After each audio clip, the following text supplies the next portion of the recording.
We heard this stuff. We all know the Astros story. They came down. Now Joey Cora got involved. Yesterday, we heard reports of now Carlos Beltran, the new New York Mets manager, possibly involved too. Reports of him maybe stepping down. The Mets, already an organization that doesn't seem to really know what they're doing all the time. It's going to be a problem. Where is this going to stop? Do you have any idea? No, it's a great question, because now we have a culture of teams being held accountable, and a culture where the players, who were always the ones who never said anything, and you never wanted to rat anybody out, you never wanted to unleash what had been going on within the clubhouse and the dugout of an organization, lest somebody turn their eye on you.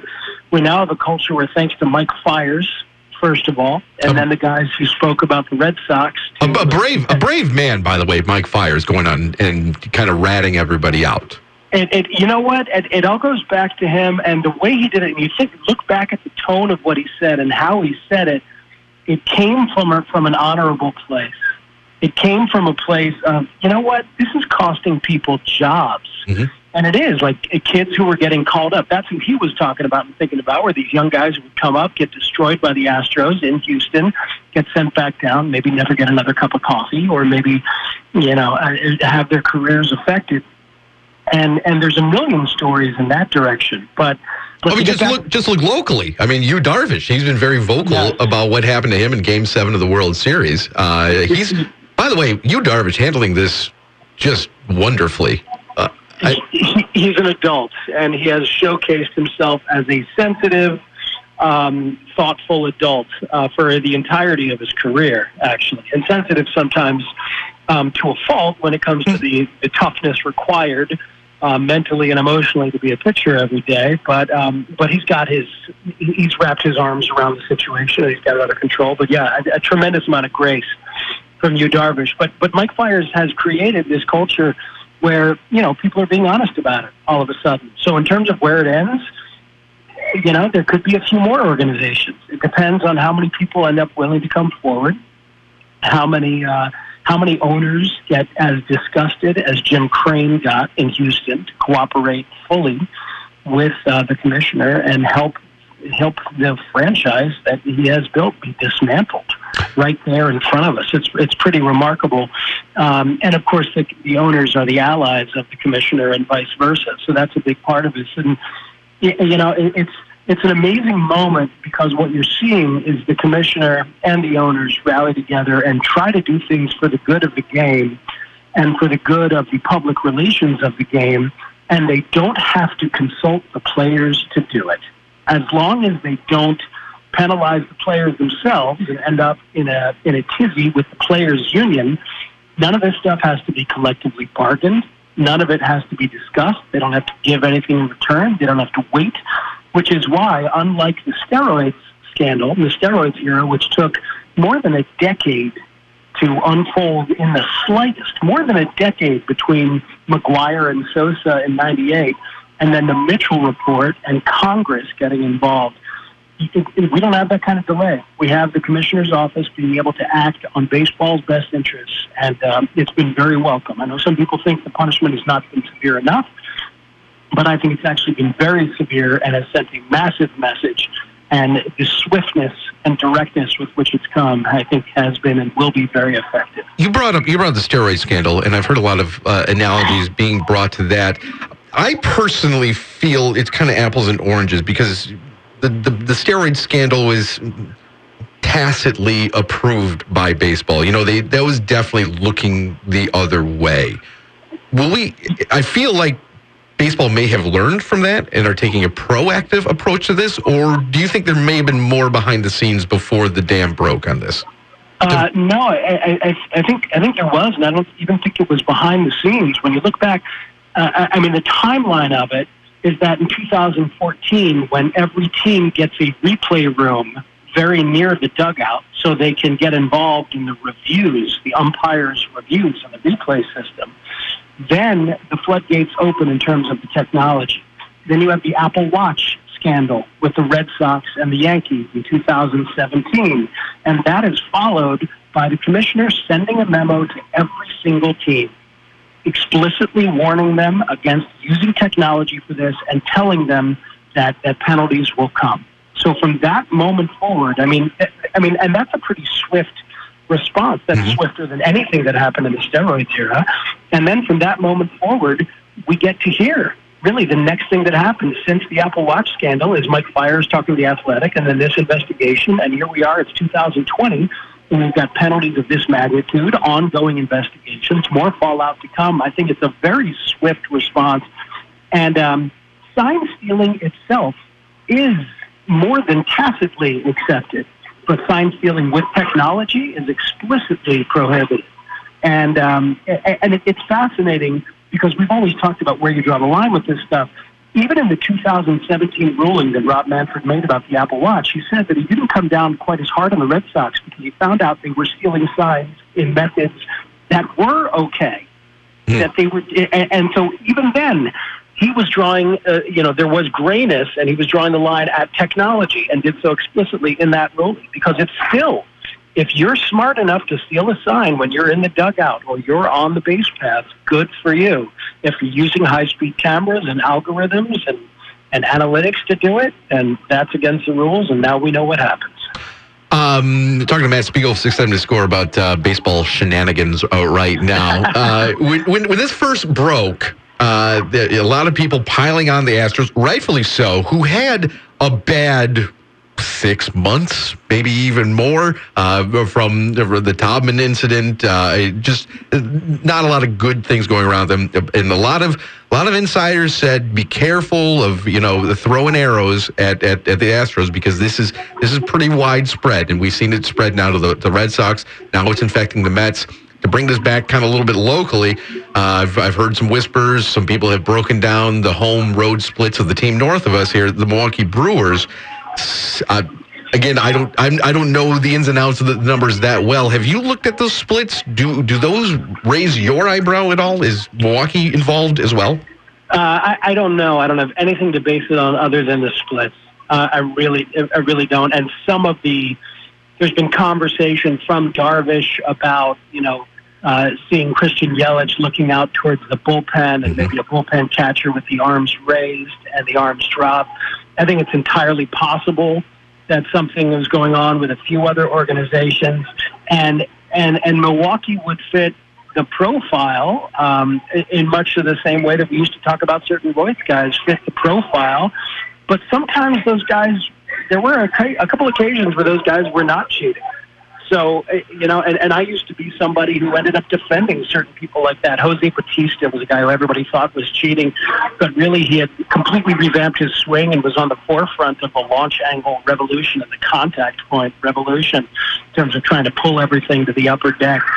So I guess my point is I am not going to be the guy throwing an organization around and saying, you bet, look at them. Talk show hosts can do it.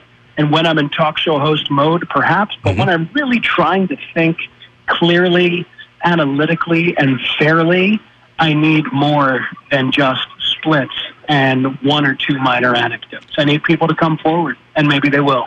A video went a little bit viral yesterday. I'm sure you saw it, the Joey Cora interview, Alex Cora interview in London. When he mentions Beltran coming to the Yankees, does a little wink to the crowd, mentions devices. He was the one that said devices first. Yes. This whole thing, especially with that interaction, I kind of feel like the public. Intruding's the wrong word, but the curtain got pulled back, and we saw this little cat and mouse game that appears to have been happening behind the scenes that nobody was aware of. And it almost seems like a lot of guys, the wink is so damning. The wink just kind of says, we all know we're doing this, and it's a new game within the game. Do you think it was just accepted around the league for a long time? This is just what we're doing, and it was a new game. They've got this device. They're using watches. That's neat. Let's do this. Was it another game that was just like a private contest between clubs? Absolutely. And it's that video really affected me because it's clear that there were a certain amount of people intentionally, willingly, happily gaming the system and playing their opponents, playing the teams, and playing the public and winking about it. And I'm sure it's the kind of stuff that's been talked about, and I love that kind of stuff that gets talked about and the little intrigue and the espionage. But usually it's math, or usually it's, I can tell when your guy is tipping his pitches because he moves his glove in a certain way. All of that, and that's all fine. But this became a further level of cheating, of flat out high-tech cheating, and they needed the line drawn for them. They needed the adult to come in, and now because of people coming forward and Mike Fiers coming forward and the commissioner doing his thing, now the line has been drawn. But absolutely, this was just looped in with anything and everything, the way that spitballs used to be looped in. And that wink, who was that wink for? I don't know. Was it for a media member that Alex Cora had come clean to because he trusted him? That happens all the time. Was that wink for some member of the Yankees PR who was there, or Red Sox PR, whoever it was? Those guys absolutely have known what's going on, and it just got looped in with everything else. And they've been trying to tell us that it should be separate. We've been out here trying to argue that it should be separate and should be against the rules, and now we know for sure. And a couple of good men are going to go down because they didn't draw the line themselves, and their bosses didn't draw the line for them. One last question before we get you out of here. Can baseball stop this? I mean, with technology now, it could be as small as a little Fitbit around your wrist, around your leg. Is it a fool's errand to try to get clubs to police themselves now? I don't think it's fool's errand to get clubs to police themselves. I think look, there is going to a little sensor on the wrist of the catcher. He types in what the pitcher is, or some sequence that says what the pitch is, and it buzzes in the glove of the pitcher, or on a wrist, on a bracelet that the pitcher has. And the pitcher gets replaced, he takes off the bracelet, gives it to the next pitcher. And you figure that out, and it's a proprietary signal that only goes from catcher to pitcher. If you find some way to hijack it, well, then you got to worry about that. Just like when coaches talk to quarterbacks on a frequency, and those frequencies can sometimes be jammed or stolen. They've figured it out. Find a way that only the catcher and the pitcher are the ones getting the information, and there's nothing visual at all. There is no visual representation, so there's nothing to steal with a camera.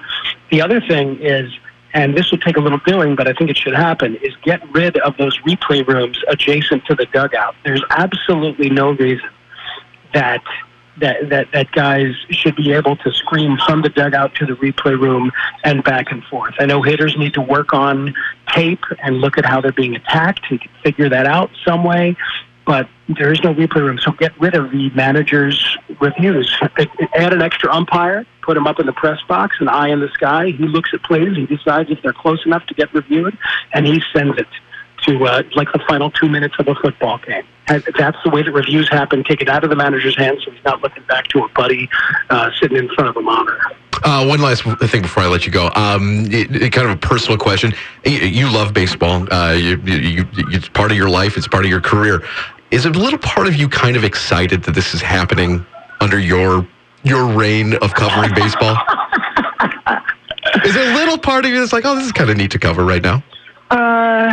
Baseball and cheating has gone hand in hand forever, and we're in the center of a seismic, cheating scandal right now. Well, I'll say what is fun for me, legitimately, is to really go back and reference the 1919 Black Sox and the Bobby Thompson Giants win the pennant home run, and the 2017 and 2018 World Series, and the Apple Watch, and to tie it all together, and to be sitting here thinking about Gaylord Perry and spitballs, and to think about Pete Rose, and the fact that the rules are posted in every locker room for gambling, and they ought to be posted in every locker room for sign stealing. So to be able to think about the entirety of the game and the entire history and context of the game that I love, that I've done research on just for fun my entire life, to be able to think about all of that and bring it all to the same conversation is pretty fun. So in that sense, it is fun. But if you don't enjoy your work, then what the hell are you doing? Right, exactly. So, Matt Spiegel, thanks for gleaning your insight to us. I appreciate it, and we'll have you back on next time somebody starts cheating, all right? All right, Joe, thank you, and thank all your other personalities.